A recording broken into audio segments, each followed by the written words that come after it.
तो नमस्कार दोस्तों, मैं हूं पे जहां पे लगा है वारी का 3 kilowatt on grid single phase solar. तो पैनल देख सकते हो, पैनल बहुत ज़बरदस्त दिख रहा है। अभी सुबह का टाइम है और साथ ही आपको दिखा देता हूं, ये है स्ट्रक्चर जो काफ़ी अच्छा लगाया गया है।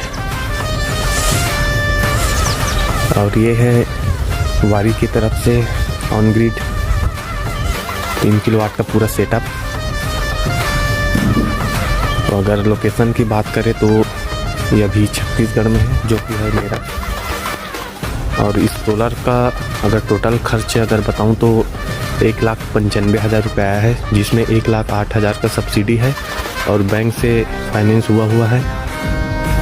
बैंक से फाइनेंस की सुविधा उपलब्ध है। तो जिसे भी लगाना है तो इस नंबर पर कॉल करें या जानकारी के लिए।